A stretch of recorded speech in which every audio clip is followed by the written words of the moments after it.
Hey guys, this is Kyle at ProjectionHub, and in today's video, I'm going to show you how to do some local market research for your startup business plan. Now, I have helped write hundreds of custom business plans here at ProjectionHub, as well as reviewed thousands in a former capacity as an SBA loan officer. So I've seen a lot of business plans, reviewed a lot of business plans, and I'm going to use that experience as I show this today. I'm actually going to show you 4 free tools you can use to pull reliable and effective local market research for your startup business plan. So without further ado, let's go ahead and jump in. All right, here we go. So I have a copy of a recent business plan that we wrote for a client. This is like an anonymized version of it, but we're just going to look at the market research section of it, just so you can get an idea of some of the types of enhancements that I was referring to in the introduction. And I'm going to show you exactly how to do them. So just as a quick disclaimer, so some of the things I'm going to show you how to do are applicable to really any business type. And then if your business will have some sort of physical footprint, so if that's a retail store, or maybe your target audience and customer is in a physical location, some of these things are going to be a little bit easier to do than others. If your business is primarily e-commerce or online, that's not going to be the focus of this video. There are ways to do that one. Maybe I could do another video of that, but that's going to be a lot more like keyword research, might even probably be more like national, global trend data. So this is going to be more of like local specific data, because sometimes that can be really hard to get to when people are looking for obscure places. The other thing I should mention is when we get into this data and I show you some of the things, there could be a chance in your use case where maybe the data doesn't support positive things for your market research. Does that mean you should stop putting together your business plan? No, there's just things you need to do to compensate for that. Another disclaimer, there's a lot of these tools out there. I'm just going to show you some of the ones that I like to use. So I've got a couple of business plans open, and you can just see I'm down here in the market analysis section, and I've got some demographic data in here, and we talk about those demographics, the target market a little bit, and then you can see we get into this local trend analysis, which is some of the stuff I'm going to talk about. So we can see search volume, local search volume, and we can see this is an event space, a wedding event space. So we have some wedding specific local stats there. And then we've got some foot traffic estimates and some consumer retail spending, which is all really great data, right? So in this example, this is an event space. We're trying to demonstrate that there's a need, like there's demand in our local target market. That's great. If we can demonstrate that there is a good amount of like an affluent customer, because this is supposed to be like a high-end event venue, great. We've nailed that one too. If we can see that there's a high number of weddings and they on average spend a lot in our target county, great. That's another positive tick in our direction. If we can demonstrate that there's a growing number of people coming into the county or the region where our event space is going to be, and that there's a growing overall amount of spending, those are all bonus points, right? So you can see how that is so much more effective in our business plan and our startup business plan than just saying like, yeah, we think that this is going to work. We are demonstrating that there is real demand and things supporting that claim. And that becomes a real cornerstone of our business plan rather than just this like build it and they will come mentality. So I'm going to show you how to do that. So first things first. So here we have a census reporter, which this is using census data, federal state census data. So for example, I'm going to look at DuPage County, which is just outside of Chicago. We can see all this nice data about this, right? Literally all I had to do was look up the county or the zip code. You can do a specific city, a town, and you can grab screenshots out of this based upon what's interesting and helpful to you, right? So if spend is important, you can use a snipping tool, come in here, grab a little square there, grab that, take that. You don't need to put all of these in your business plan. It just gives you some nice things in there. So depending upon your type of industry, different types of demographic data might be more valuable to you. In this event space one, I went to overall general, like age, gender, that's helpful. And then the spend, the economics is helpful. Like median household income, I think is be helpful. So that's where I went and grabbed that. This was just at censusreporter.org. So I love the fact that it's a .org. Again, I'll include links to all these down in the description below so you can use them as well. All of the things I'm going to show you today can be used for free. So just keep that in mind. All right, so that is how I did this little, again, these are just screenshots putting in there. You can add text narrative around those. But yeah, supportive data around that. So now I'm going to scroll down to some of our more impactful things you can do.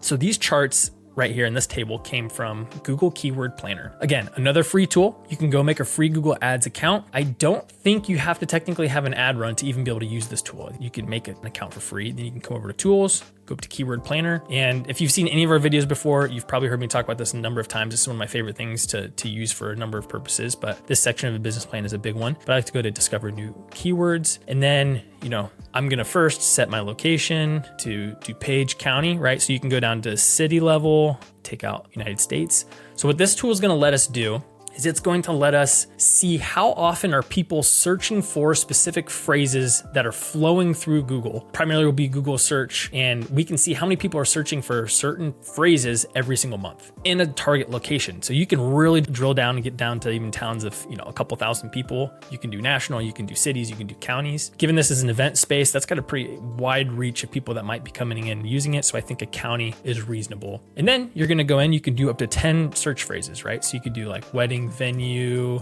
event venue near me. We won't do all of them necessarily right now, but you can use up to 10. And your columns may look different than this. You can edit these right here. So I've drilled down to just what I think is most helpful. I always like to filter by the highest amount of searches up top. And there's a couple of things we're really going to look out for here. One, it's going to give you more keywords than you put in because it's going to give you related ones which are helpful. It's going to give you the average monthly search for those keywords, and it's going to give you trend data. Now, 3-month change is going to be more seasonal related, right? So you can see if it's increasing or decreasing right now, pretty much. Whereas year over year is going to be more of your like, okay, this whole year compared to last whole year, are more or less people searching for this thing? That's going to be your indication of demand. So especially for a startup business plan, when I'm looking in this county for those types of phrases, and we're seeing 22% growth for wedding venue near me searches, that's a positive indicator that there's a growth in demand for the type of service we want to provide with our event space. Now, keep in mind, this is the market research and market analysis section. So right now we're addressing demand. This isn't addressing supply. Supply would be your competitor analysis. So you need to be outlining who are the other event venues in the same area? How do we compare in price point? That kind of stuff. So competitor analysis goes hand in hand with this analysis because that's our supply and demand. So we can at least demonstrate here, there is a growing need. The other side of that equation is, are there enough venues to handle that demand, or is there room for us to kind of swoop in and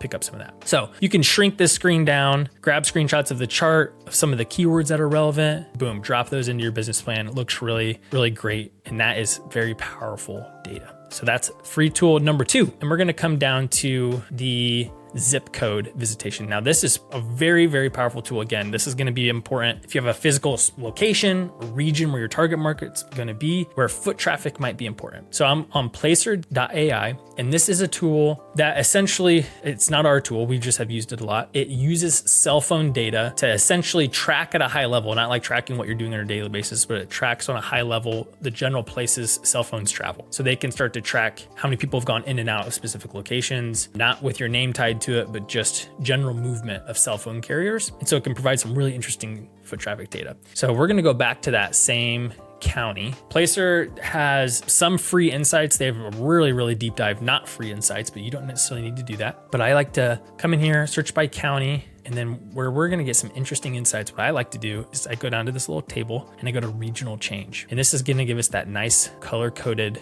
map that I showed you. And this is going to just give you a general overview of foot traffic trends this month versus this month last year. And we can see if there was a growth or decrease in overall foot traffic between those 2 months. And this is set to all visits. You could switch it to retail or dining visits. Like, did a person go into a dining establishment? Did they go into a store? That's what's being tracked there. So overall, it's going to be people making those visits to those places inside these counties. Is it up or down? So that's going to give it in you like a map function. This is helpful for, is there an overall increase in activity, consumers activity in your region? And then these trends will give you the month breakdown of just in general, those dining and retail. Are we up? Are we down for that specific area in the zip code? And you can change that. Again, if you get a free account of Placer, there's a lot more detailed information you can get, but these look really nice for a business plan to help support. We've supported, there's more people searching for wedding venues. And then I think technically we were like maybe in this county down here or one of these ones that's plus 4%. And we showed like, oh, there's a growth in people, visiting our region, and then there's a growth in spending happening in our region. Like those things all tally up and make for a really compelling case. The first 3 tools that I showed you, those are kind of all 3 ones that are pretty universal to industries, especially if those industries contain like a physical location importance. Now, if they're purely online, I would put in more emphasis on the search traffic and different things like that, SEO ranking and things like that. But for anything that's a Main Street business, a small business, those 3 tools are gonna be really great and I'd recommend it. The 4th one, this bonus point, is depending upon your type of industry, you might be able to find a very specific tool or data set that's just for your industry and the trends involving it. So for example, this was an event venue business plan we worked on. Found this nifty wedding report tool that consolidates a lot of data. Can I remember this zip code? There it is, DuPage. And this gave us some very specific insights into weddings, which was super helpful. So one of the things we were trying to basically prop up was this venue had a target package price. And so being able to look this up in the specific county and that the average wedding cost was at or slightly above what our client's wedding venue wanted to charge was perfect. We'd found out that this county is ranked 94th out of over 3,000 counties across the nation in the number of weddings happen. So there's a ton of weddings that happen in this county, and it's a very high average wedding cost. There's a growth in demand for wedding venues in this county and more consumer spending activity in this county. Like everything added up to be very supportive of that. And so putting all of those stats into that section of the business plan made it really stand out and be really powerful. So I wanted the first 3 tools to be pretty universal that you could use for just about any industry. The fourth one is I'm showing you a wedding venue one, but there's different data sets out there. Daycares, restaurants. There's so many different tools that you can do to look up different data points like this. And so I'd recommend you to search for, restaurant trend, like local restaurant trend tool or something like that, local daycare tool, and see what you can find. That's what I will do for business plans for new industries or something like that. I'll use my tried and true ones, and then I'll try to find some very industry specific ones and try to make that data add up. So there you have it. That is how to do some local market research for your startup business plan using a few free tools. If at any point you're getting into this process with the business plan and you have any questions, just reach out. You can reach out at support@projectionhub.com, comment down below in the video. We do offer products and services that help do business plans, but also I am happy to provide a free business plan review. That's something I've offered for a long time, and I'm willing to do it. If you just want me to open up your business plan and I'll go through it for a few minutes, record a video like this, give you some feedback on it. I won't post your video on YouTube, but I record a video for you to review and give you some feedback and some pointers. If that's something you're interested in, you could go to our website at ProjectionHub.com. You can go to our services, our business plan writing, and right here, you can say want a free business plan review, and you just go here, fill out this form, attach your business plan, or put the link to it, and that'll come to me, and I'll give you a free review. So yeah, if you like this video, give it a thumbs up, consider subscribing to the channel, and we'll see you in the next one. Thanks.